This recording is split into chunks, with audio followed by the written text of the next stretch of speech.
바로 본론으로 들어가 보죠. 오늘 우리가 파헤쳐볼 역사는요, 그야말로 현대 독일 통일에 거대한 화약고에 불을 당겼던 사건입니다. 역사상 가장 악명높고 또 가장 헷갈리는 영토 분쟁이기도 하죠. 아주 복잡하게 얽힌 이 역사의 실타래를 오늘 저와 함께 아주 속 시원하고 명쾌하게 풀어보시죠. 이게 얼마나 복잡했는지 단적으로 보여주는 일화가 있어요. 영국의 외무장관이었던 팔머스턴 경이 이런 말을 남겼거든요. 이 문제를 제대로 이해한 사람은 유럽 전체를 통틀어 딱 3명뿐이다. 한 명은 이미 죽었고, 한 명은 미쳐버렸고, 마지막 3번째가 나인데 나도 다 까먹었다. 진짜 기가 막히지 않나요? 당시 최고의 천재들조차 두 손 두 발 다 들게 만든 문제였다는 거죠. 하지만 걱정 마세요. 오늘 이 시간을 통해서 여러분은 이 복잡한 혼란의 퍼즐을 완벽하게 끄트러보는 4번째 인물이 되실 겁니다. 자, 오늘 우리가 따라갈 지도는 이렇습니다. 첫 번째, 악명 높은 유럽의 퍼즐부터 시작해서 제1차 전쟁, 껍데기뿐인 평화, 비스마르크의 등장, 그리고 864년의 참혹한 전쟁과 마지막으로 다시 그려진 유럽의 지도까지 이 거대한 충돌의 원인부터 결과까지 쫙 한번 훑어보겠습니다. 먼저 1장입니다. 악명 높은 유럽의 퍼즐.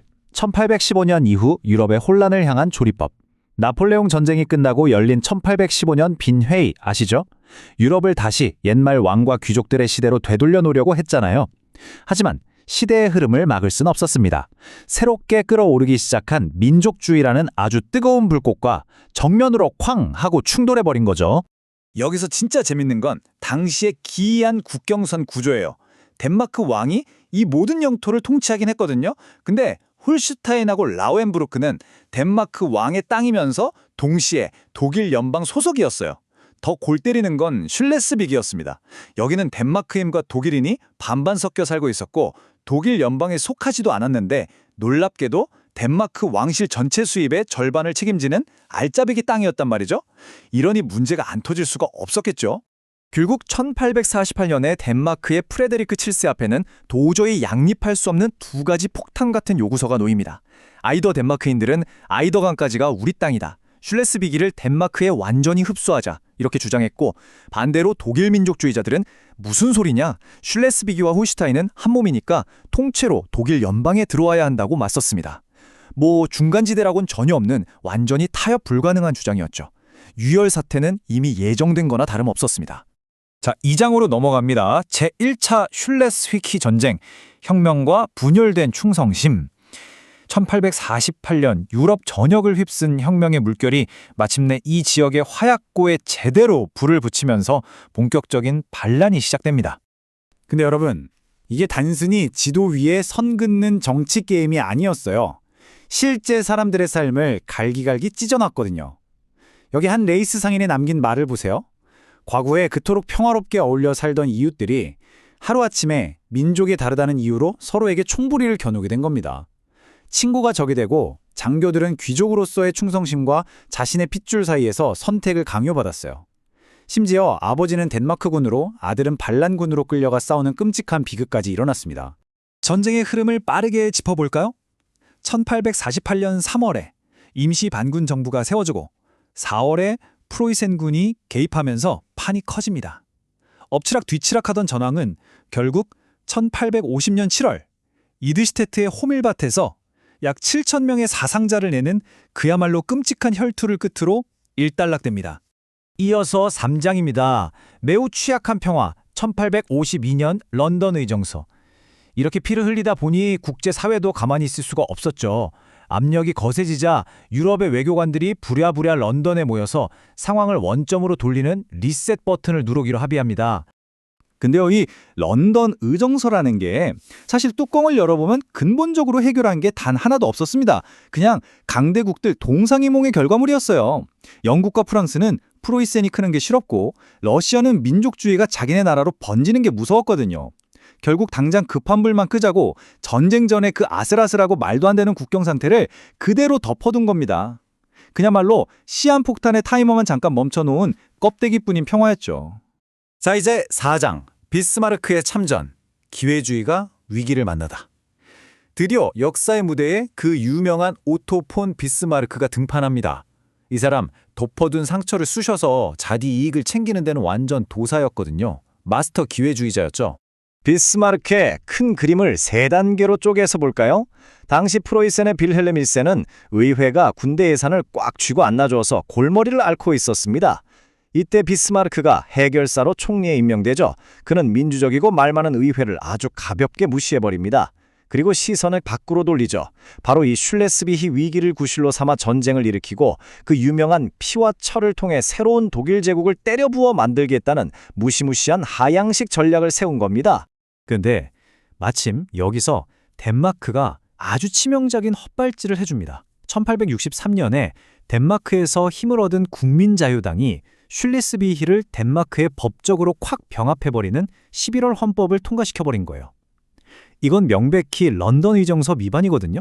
비스마르크 입장에서는 아싸 고맙다 였겠죠.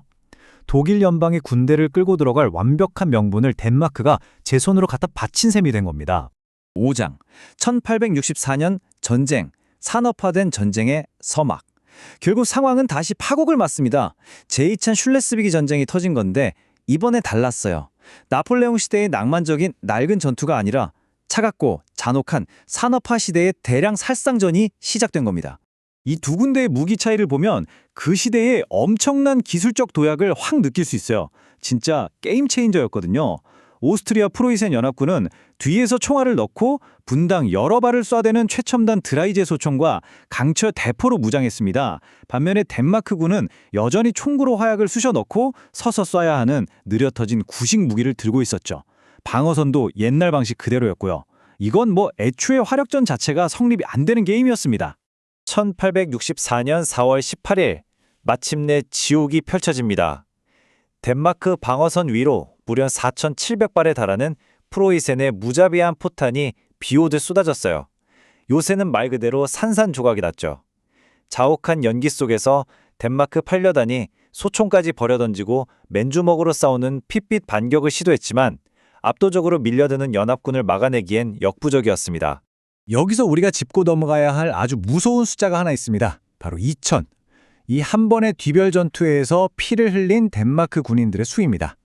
2,000명이 뭐 그리 많냐고 하실 수도 있지만 당시 덴마크 전체 병력의 무려 10%가 단 하루 만에 증발해버린 거예요. 국가적으로 뼈가 부러지는 엄청난 타격이었습니다. 마지막 6장, 다시 그려진 지도, 덴마크 쇠퇴의 정점. 자, 이제 이 피비린내 나는 전쟁이 끝나고 유럽의 지도가 어떻게 완전히 뒤집어졌는지 그 지정학적 폭풍의 결과를 확인해 볼 차례입니다. 대체 왜 덴마크는 이토록 철저하게 혼자 고립되었을까요? 첫째, 1차 전쟁 때 살짝 이겼던 기억 때문에 묘한 근자감에 빠져 있었어요. 둘째, 군사 전문가인 장군들이 그 구식 방어선은 위험하다고 뜯어말렸는데도 정치인들이 구집을 부렸죠. 거기다 외교력은 더 처참했습니다. 믿었던 영국은 빅토리아 여왕의 딸이 프로이센 왕실로 시집가면서 등을 돌렸고 러시아는 크림 전쟁 후유증으로 힘이 빠진 데다 프로이센이랑 손을 잡은 상태였죠. 한마디로 최강의 군사대국 둘을 상대로 아무도 도와주지 않는 링 위에 혼자 내던져진 거였습니다. 결국 승자들은 가슈타인 협정을 맺고 전리품을 나눠 가집니다. 프로이센은 슐레스비히를 꿀꺽 삼키려 했고 오스트리아는 홀슈타인이 독립을 유지해야 한다고 주장하며 한자리를 차지하죠. 근데 재밌는 건 비스마르크의 속마음이에요. 그는 이 협정을 두고 사석에서 곧 무너질 건물에 임시로 본드 칠해놓은 거다라고 비웃었어요. 상황을 아주 정확하게 꿰뚫어 본 거죠. 자, 이제 가장 중요하고 도발적인 질문이 하나 남습니다. 덴마크는 무너졌고 공국들은 손에 넣었는데 그럼 이제 독일 연방의 진정한 1인자는 누가 될까요? 오스트리아일까요? 아니면 프로이센일까요? 오늘 우리가 파헤쳐본 이 분쟁의 결말은 결코 평화가 아니었습니다. 불과 2년 뒤 유럽의 운명을 가를 거대한 오스트리아 프로이센 전쟁을 촉발하기 위해 장전된 아주 거대한 총알이었던 셈이죠. 역사의 톱니바퀴는 이렇게 무섭고도 흥미롭게 맞물려 돌아갑니다. 오늘 해설이 여러분의 역사적 시야를 한층 더 넓혀주었기를 바랍니다. 지금까지 함께해 주셔서 감사합니다.